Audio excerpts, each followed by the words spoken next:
Olá pessoal, conforme combinado, eu perguntei no último vídeo para vocês se vocês gostariam de vídeos assim sem edição, mas com mais frequência. Vamos aqui ao primeiro, não vou me alongar nessa desconversinha, mas se você gostou do vídeo, aquele outro, ou gosta desse, já curte esse vídeo, já compartilha, já coloca nas suas redes sociais lá, vai ser colocado no Facebook e vai ser colocado também no YouTube. Pois é, eu vou falar de um temazinho encruado pra caramba, que eu vou tentar falar com vocês de maneira rápida e de maneira o mais tranquila possível, apesar de ser um tema bem complexo. O nome chama-se heterocolocação em perigo consentido. É um tema que está dentro da questão da imputação objetiva, está dentro daquela situação então que o Roxin coloca, que você só responde criminalmente quando você assume um risco proibido na imputação objetiva. E fazia muitos anos que eu não via ele aparecer de novo, e ele apareceu agora na prova para delegado da Polícia Civil aqui de Mato Grosso do Sul, na prova de 2017. Eu vou ler para vocês o texto da questão e depois eu vou discutir a respeito dessa questão para vocês. Um delegado de polícia sem embargo, alertado pelo escrivão e pelo investigador sobre a precariedade dos freios da viatura, exigiu ser transportado até a circunscrição vizinha. Além de chegar à rodovia, o escrivão novamente o advertiu sobre os problemas de freio no veículo oficial, mas a autoridade impôs que sua vontade fosse devidamente cumprida. Durante o trajeto viário, o escrivão perdeu o controle do veículo em uma curva acentuada por falha no sistema de freios e, desgovernado, atravessou a pista contrária e caiu em um barranco de 15 metros. O delegado de polícia morreu no acidente e a perícia técnica comprovou que nenhum fator adicional corroborou para o sinistro. Pois é, para a gente chegar a uma resposta dessa questão, a gente precisa primeiro separar dois elementos. Uma coisa é a autocolocação em perigo, outra coisa é a heterocolocação em perigo. A autocolocação em perigo é quando você tem o controle da situação. Então você, enquanto agente, está ciente do perigo e você vai ter o controle por esse perigo e você ainda opta por assumir. Vou colocar um exemplo para facilitar a sua vida. Então eu quero empinar de moto. Eu nunca empinei de moto na vida, eu sei que vai dar merda. Desculpa o termo, mas é o costume de falar, como não tem edição, vai assim mesmo. Eu sei que vai dar merda, então eu vou empinar de moto. Beleza. Pego a moto, empino a moto, me esborracho no chão, me arrebento, me quebro inteiro. Eu estava ciente do risco de empinar de moto, eu optei por empinar de moto, eu empinei de moto, eu estava no controle da moto e eu me esborrachei. Isso chama-se autocolocação em risco. Eu tinha o controle da situação. A heterocolocação em risco é quando eu também estou ciente desse risco, então eu também sei que pode acontecer aquela situação, como nessa questão eu estou muito bem avisado do risco que existe, mas ainda assim eu opto por correr esse risco. Mas quem está no controle da situação, quem está no controle do risco não sou mais eu, é um terceiro. Por isso chama-se heterocolocação e não autocolocação. Hétero porque tem um terceiro envolvido. Nessa situação da heterocolocação, como eu disse no começo, ela está dentro daquela teoria que nós chamamos de teoria da imputação objetiva, muito defendida por Klaus Roxin, e é o próprio Roxin que ele vai definir os limitadores para quando você vai responder criminalmente no caso da heterocolocação em risco ou não. E esses limitadores, eles são dois. Primeiro, o risco ele tem que estar sendo corrido pelo agente terceiro também. Então percebam o exemplo que eu dei da questão da polícia. O escrivão estava correndo o mesmo risco que o delegado.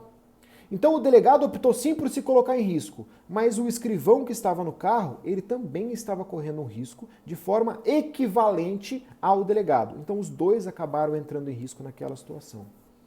E o segundo elemento é que quando esse risco se concretiza, por exemplo, no acidente, ele tem que ter se concretizado apenas por causa do risco. Então percebam que no fim da questão ele coloca: o delegado de polícia morreu num acidente e a perícia técnica comprovou que nenhum fator adicional corroborou para o sinistro. Então, a perícia disse, foi o freio que causou o acidente, não teve nenhum fator externo, não teve um erro do motorista, não teve um erro de terceiro, não teve qualquer fator externo que gerou aquele risco. Aquele risco se concretizou por ele mesmo, porque o risco, desde o começo assumido pelo delegado, era o risco do freio que estava sem funcionar. Por uma falha no freio que estava sem funcionar, apenas essa falha, o acidente aconteceu. Então, o delegado se autocolocou em risco, o delegado se heterocolocou em risco, porque ele tirou das suas mãos o controle da situação, entregou na mão do escrivão, e o escrivão estava dirigindo o carro, e nessa situação, o escrivão ele não responde criminalmente. Porque existindo esses dois elementos, Ou seja, lembrando, Roxin que estipula esses dois elementos, não sou eu na minha magnífica inteligência que estipulei esses elementos, foi o Roxin, um puta cara no direito penal. Ele fala que você, para ter essa possibilidade de você não responder criminalmente por causa disso, você tem que colocar dois elementos, não esqueça nos elementos. O primeiro, você tem que ter o agente que se coloca em risco juntamente com o terceiro. Então o terceiro e o agente têm que ter riscos idênticos na situação e, além disso, o risco tem que se concretizar só por sua culpa, sem a participação de mais ninguém. Então, no caso do exemplo do delegado, o freio causou o acidente e só o freio. Então, nesse caso, o escrivão ele não responde pelo crime porque houve a heterocolocação em perigo consentido pelo delegado. Essa foi a resposta da questão, foi a alternativa A. A imputação do crime de trânsito ao escrivão deverá ser afastada, pois se trata de caso de heterocolocação em perigo consentido. Então, pessoal, é um tema muito complexo para se explicar em tão pouco tempo. Me digam aí se vocês entenderam, se deu para compreender, assiste de novo se for o caso. Tenta compreender, se você não entendeu, usa esses comentários aqui embaixo, seja do YouTube, seja do Facebook.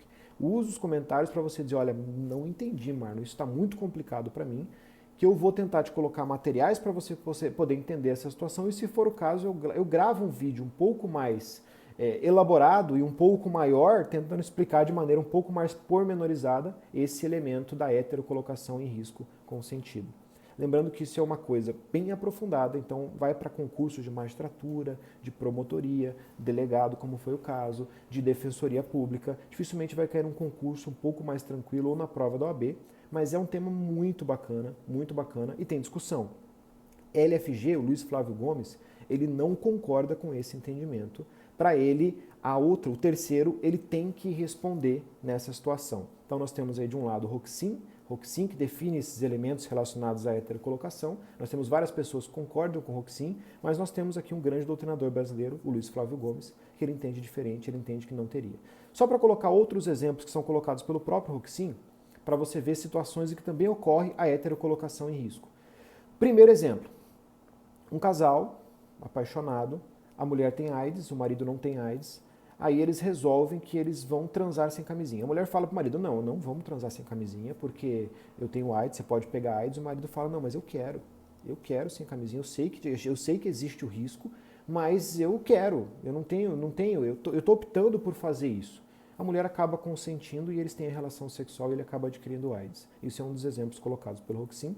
Outro exemplo, o cara que vai lá e pede carona na estrada, e você fala, não tem espaço para carona. Aí o cara fala, não, mas eu posso subir em cima, aí no caminhão, aí em cima da carga, eu posso ficar ali em cima, eu fico agarradinho sem problema. O motorista fala, não, meu amigo, aqui não tem como você fazer isso porque é perigoso. Você está preso lá em cima, você não tem cinto de segurança, você não tem nada, pode acontecer um acidente e você pode se ferrar. Então eu não vou fazer isso. Aí o cara chora, o cara fala, não, mas eu preciso ver minha família, não passa ninguém aqui, eu vou morrer se eu ficar aqui. E o motorista aceita a situação e leva esse cara e vem acontecer um acidente que não seja por culpa do motorista e nesse acidente o cara vem a falecer por causa que ele estava em cima da caminhonete, em cima do caminhão.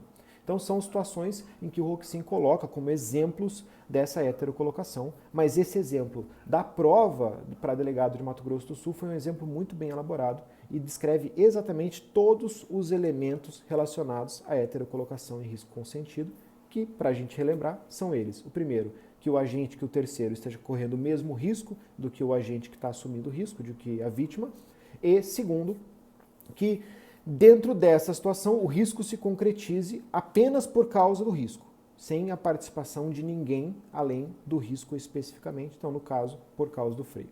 Espero que você tenha entendido. Se você não entendeu, deixa aqui embaixo nos comentários. Se você entendeu também, deixa aqui para você dar uma incentivada e eu saber que desse jeito está funcionando. Muito obrigado por ter assistido esse vídeo até aqui e até a próxima.